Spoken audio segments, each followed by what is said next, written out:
Isang magandang araw muli sa inyo lahat at welcome kayo sa ating YouTube channel, ang Hiluan Adventure, your millennial farmer.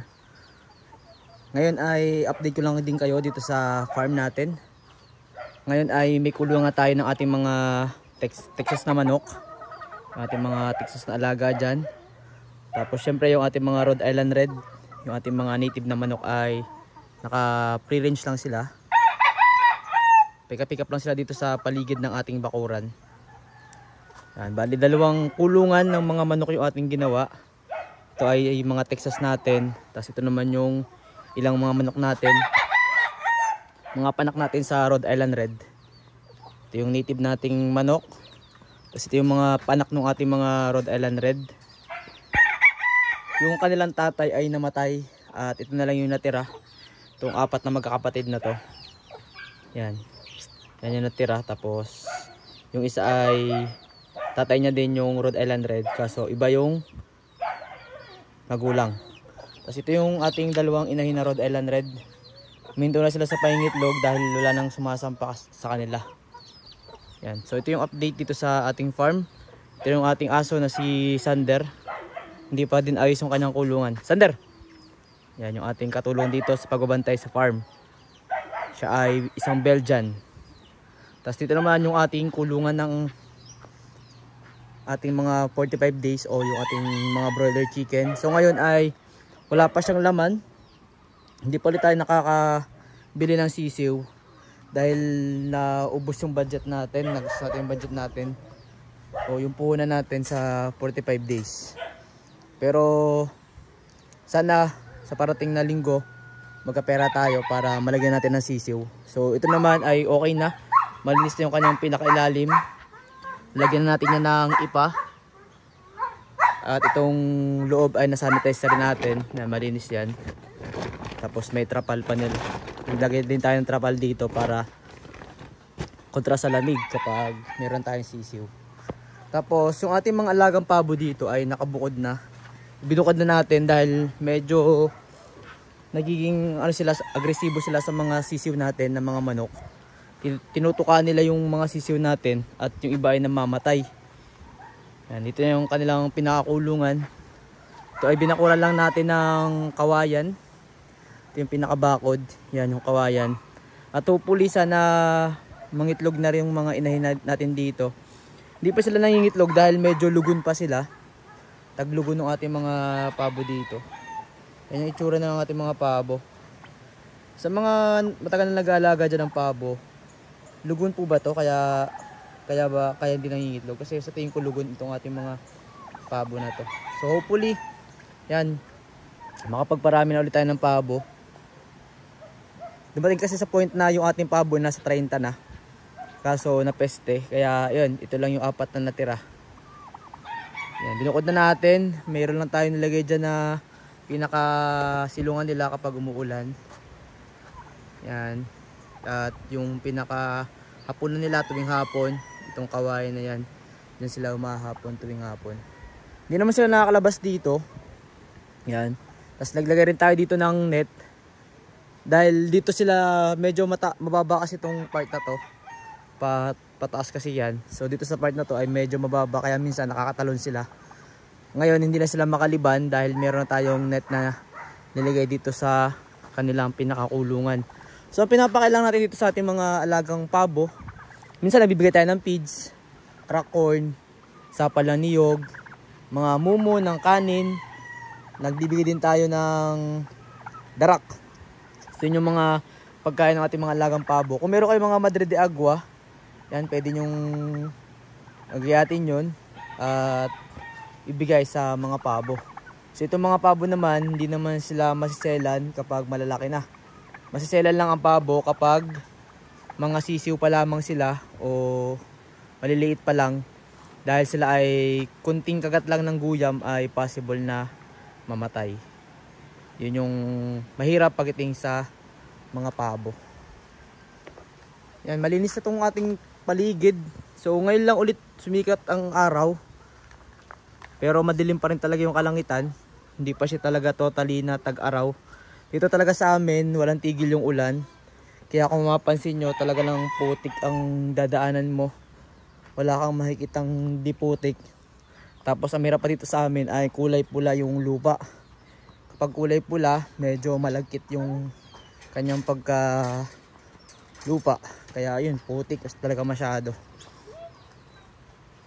So dito pa yung ating mga alagang native na mga kambing, yung ating mga alagang tupa. Yan, may nagbigay tayo ng kumpay nung kanina umaga. Paubos na nila ngayon. So mamaya yung mga yan, palabas na rin. Binuksan ko na rin naman yung pintuan doon para sila ay makalabas na. Kapag nagutom yung mga yan, lalabas na yan. Ikot lang sila dito sa may parangan. Paikot-ikot lang sila dyan. Paikot-ikot lang sila dyan para makakain sila. Tapos tuwing alauna, alas 2, tinecheck lang natin sila. Hinahanap natin kung nasaan na. Kasi baka sobrang makalayo naman. So dito lang naman sila paikot-ikot. Kapag wala dito, akit lang sila dito sa taas. Yan lang yung ginagawa natin dito sa mga tupa natin. At ang kagandahan naman, pag sa tupa, hindi sila naghihiwalay-hiwalay. Kumbaga yung isa, kung nasaan yung isa, magkakasama lamang yan sila. Hindi sila nagkakalayo. Ito parang nagsalabid, sabi na nga ba. Ay, isa lang natin. Ito yung dating kulungan ng ating mga manok. Ang nangyari kasi dito ay, tandaan nyo, ninakaw yung ating tupa. Dito dumaan yung magnanakaw. Kaya nasira talaga ng tuluyan tong net na to. Pero may mapakalabangan pa naman tayo dito. Ito lang naman yung sira. Yan, sinira talaga ng magnanakaw yun. Yan, laki. Ito.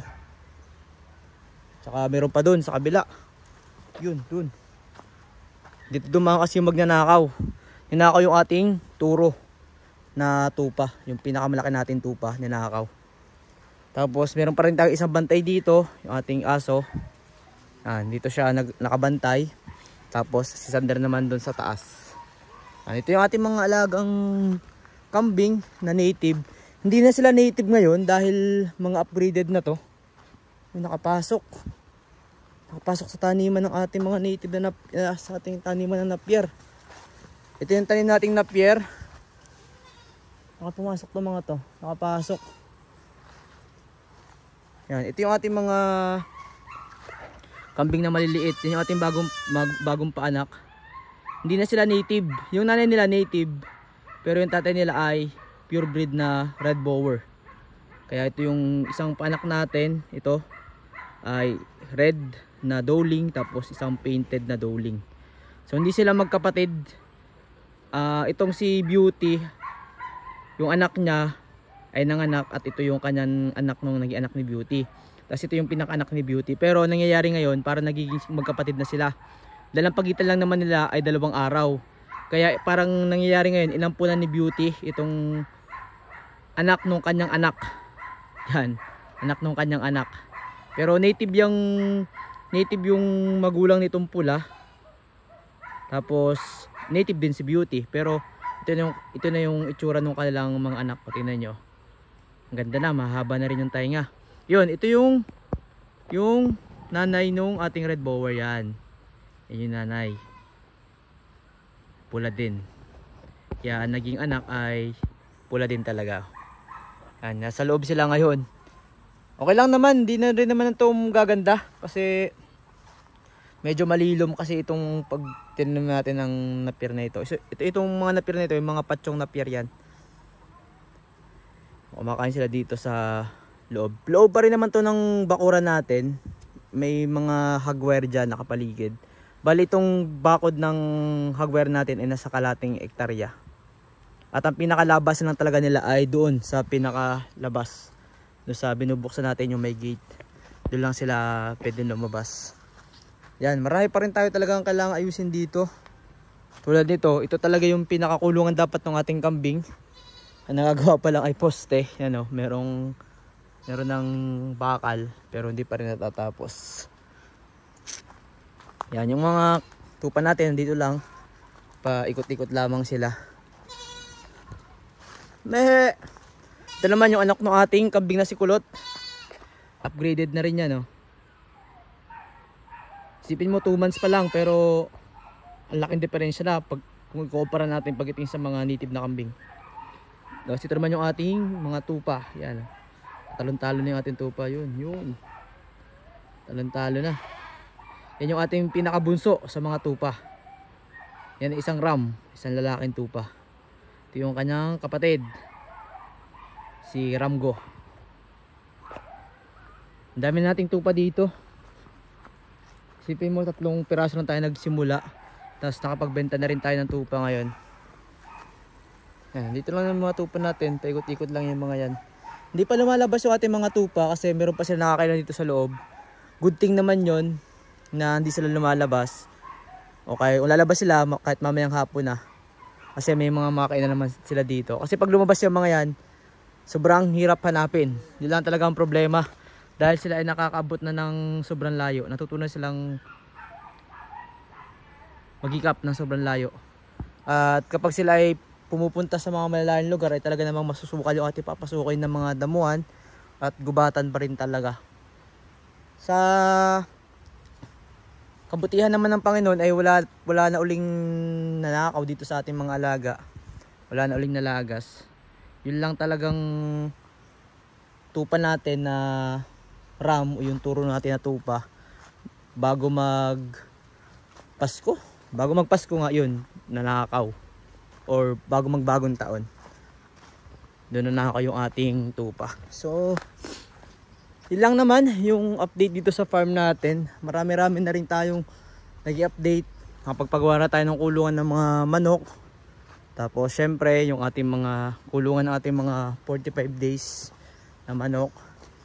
Tapos yung ating mga bower na kambing naman dito ay nasa kulungan. Dito sila pinapalabas dahil ang ginagawa lang natin dyan ay atin lang silang kinukumpayan o binibigyan ng kumpay. So, bisitahin natin kung may kumpay pa sila dahil nagbigay na ako kanina ng kumpay sa mga kambing natin dito. Nagbigay tayo ng mga dahon.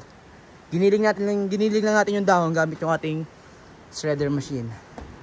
So, yung mga kambing natin yan. Halos paubos na rin ulit yung kanilang kumpay. Itong kumpay ng ating mga alagang kambing dito ay dahon ng tibig. Ito, dahon ng tibig.